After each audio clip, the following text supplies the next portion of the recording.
Welcome to the Full Strength Father podcast.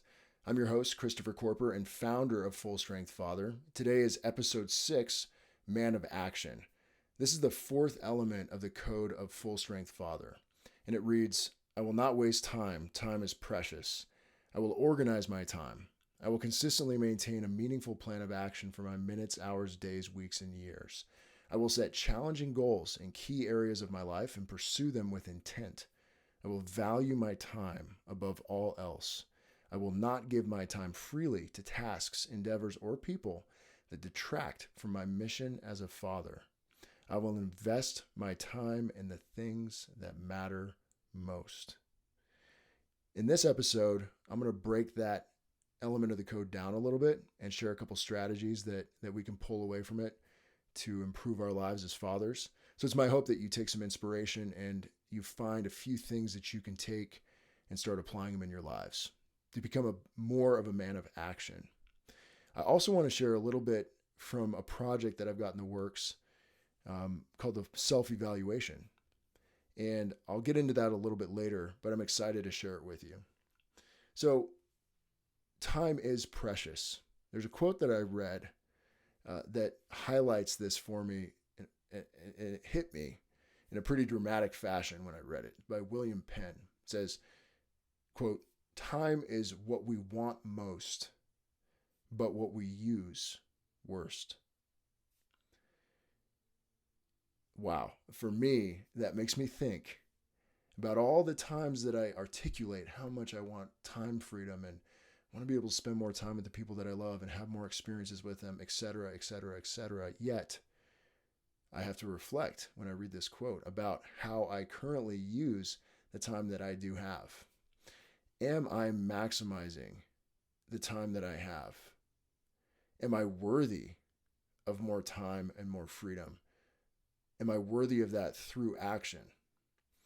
And so have I earned that, essentially, is what I feel. And the answer is, wow, I have a lot to improve in that area. So organizing our time is a key skill set that we can develop as fathers. Well, what does it mean to organize our time? I think it means that we manage our schedule and we prioritize tasks and activities to make the most of the time that we do have that's available. I think it also includes setting goals and objectives and breaking them down into smaller tasks and allocating the appropriate amount of time for each of those tasks based on the importance of that task and the urgency of getting that thing done. And this helps us stay focused. This helps us stay productive to avoid distractions and procrastination and to ultimately make consistent progress towards our goals. And I believe, and this is from personal experience, that when we do that, we can reduce stress and anxiety and simultaneously increase feelings of accomplishment and satisfaction from our day-to-day. From my own experience, when I was going through a very difficult time just a few short months ago, I talk about that more in episode 1, 2, and 3 of this podcast. One of the things that I was failing to do on a daily basis was to map out my day, even in the most simple manner. I would roll into the day without a list of things I needed to get done or a schedule or anything. I had it, kind of defined for me based on, my clients and when I was meeting with people and that kind of stuff, but I wasn't actively looking to maximize my time. I wasn't aligning action items, prioritized action items with longer term goals. All of that was fading from me. And ultimately, that's what I think increased my feelings of low self-worth, negative thoughts, all of those things that kept me in that spot.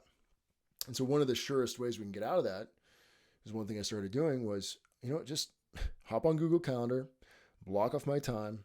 Here's what I'm going to do. Here's when I'm going to do it. And then it's this simple practice of just sitting down for 5 minutes at the end of the day and saying, what do I have tomorrow?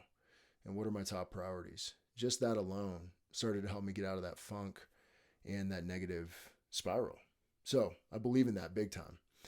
That, that next sentence in the code says, I will consistently maintain a meaningful plan of action for my minutes, hours, days, weeks, and years.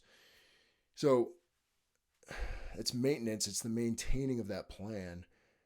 That's where the magic happens.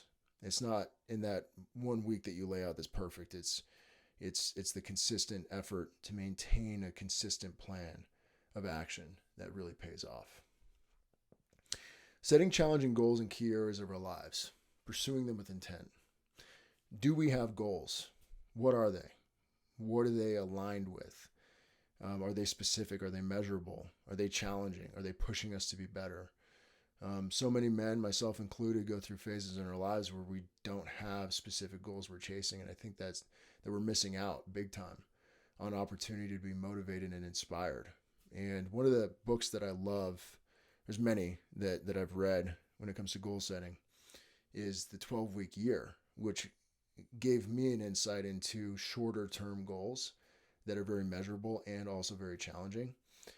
And there's some research to support this. I'll have to go find it. But I think I was listening to a Huberman Lab podcast about goal setting. And he talked about that the shorter, more challenging goals are usually the ones that we're able to achieve at a higher level, just because they're more real, more tangible. And that when we extend our goals too far out, that it's really hard to connect with them. Not to say that you can't have long-term goals. It's just that the emphasis should probably be on a shorter term, more challenging goal to accomplish. And then once you get there, right, that's one step. Well, you review your process and then set another short-term challenging goal, all with the intent to get to that long-term vision or goal that you have. So that's key. Get some goals. It can be simple, but get some. Valuing time above all else. So this goes hand in hand with the next sentence, which is not giving time freely to endeavors or people or tasks that detract from our mission as fathers, that only add to it. So it's important to know what we're trying to do on a daily basis. What are the priorities? Are we checking those boxes, those priorities? Let's say my priorities are my spiritual relationship with God, my relationship with my wife and my children, and then it's my career, because I know that if I get those things in line, first spiritually, and you might have physical body in there too, and physical preparation, whatever those are, as long as you have those in place, that's going to help you so much when it comes to what to say yes to and what to say no to, because there's so many things that pull on our time all the time, and it can be really easy to get distracted, taken off course. And then investing my time in the things that matter most. Again, connects really well to those previous two sentences. But it's important to establish what matters most to us. And what are we going to invest our time in that regard? And so that means that maybe on that weekend, we are actively investing time with our children, meaningful time. We've planned beforehand what we're going to do, what experience we're going to provide for them, and we're going to be present and engaged in that instead of just checking out, right? We're actively pursuing investing that time in the things that matter most. We've defined that our children matter, our wives matter. We've defined that those relationships matter most among other things in our lives. And so we better have evidence of that in the way that we manage time, in the way that we employ our time.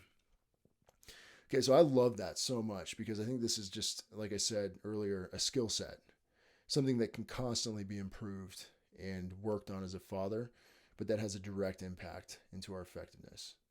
So this self-eval is a tool that I'm developing to help us physically see how well we're doing in these areas.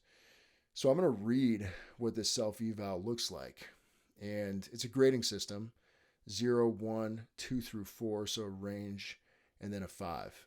0 being the worst, and 5 being the best, and then 1, 2, 3, and 4 being a range in the middle. And so essentially these grades are descriptors of what your day was like. And this is based off of a book by Jocko Willink called The Code, the Evaluation, the Protocols, which has really impacted my life. And I've used the frameworks that he outlines there and applied them to this code. So, grade 0. As I read this, think about your day today, and then let's do this exercise where you actually grade yourself on what your day was, and I'll do that with you. So, grade 0 under man of action. Wasted all of my time. Failed to make even the most basic plan for the day. Moved further away from goals. Gave my time, attention, and effort to things that detracted from my mission as a father, causing myself and my family to regress. That is not a good day, but we have them, and it's important to be aware of them when they do happen. And then ideally bounce back right away and move into a grade 1 and above, which a grade 1 is manage time to a maintenance standard of effectiveness/productivity, but not enough to make progress towards my goals. Half-heartedly engaged with my scheduled goals and action items. I lacked intent. Plans lacked detail. Quality time with family was negatively affected by my lack of intentionality. To me, a grade 1 is kind of just getting by. Like we're not really making any effort. And a lot of times in our lives, in my life, I've felt myself in that grade 1 area. So then a 2 through 4 sort of shifts now into somebody who's really working on it. And that grade reads, intentionally planned, executed, and adjusted my day in a highly detailed manner. Usage of time was in alignment with goals, was present and engaged through each action, was able to experience undistracted quality time with my family, completed day with a detailed plan in place for the next. That's a solid day. Anywhere on that range is going to we're going to be functioning at a high level. Now, grade 5 is that almost unattainable day. And the grade 5 reads, set a new standard in my ability to manage time. Every hour and minute were used intentionally, maximizing progress towards clearly defined goals, took full advantage of every minute spent with family, concluded day by reviewing my vision, my goals, and my performance, and making a detailed plan for the next day. So grade 5 is the thing that we're striving for, but naturally we'll most likely spend most of our time in a 2 to 4 if we're really working hard. And then on our off days, we'll pop a 1 or maybe a 0.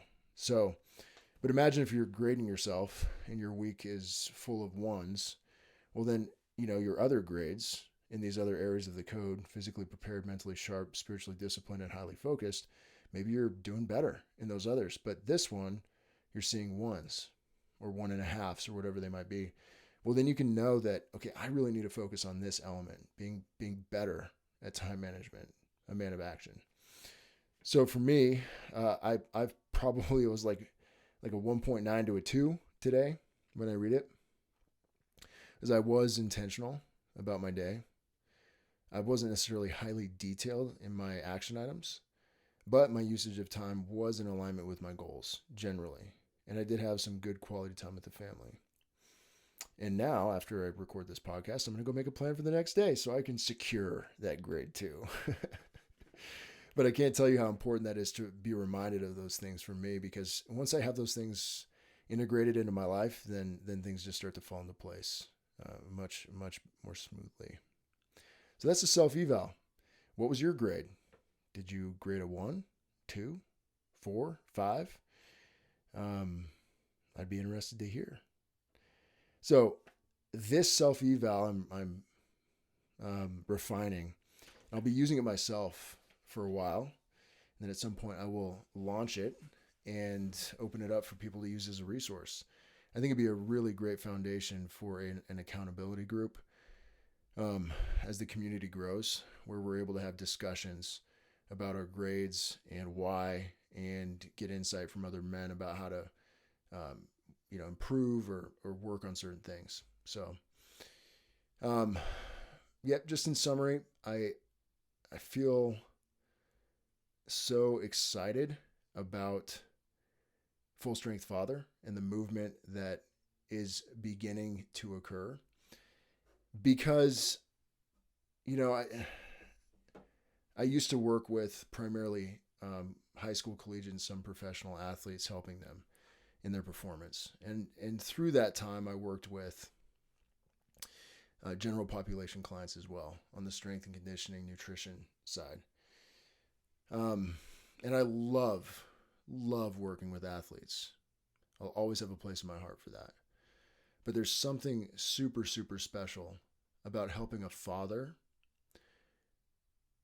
break out of a slump or take where they currently are to the next level and see those positive transformations happen as a father. To see that as another father do that is so, so powerful, because I know that it will have a direct impact on their family.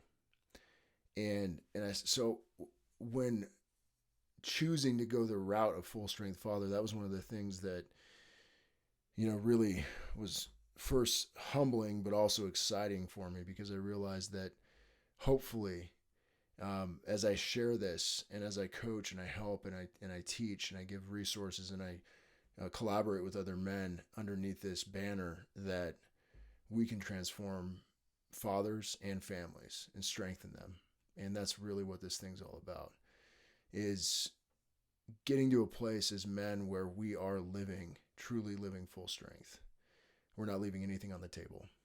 And I just can't wait for it to keep growing. So thank you for listening, for taking some time. I hope you found value, and looking forward to speaking with you the next time we get together on this podcast.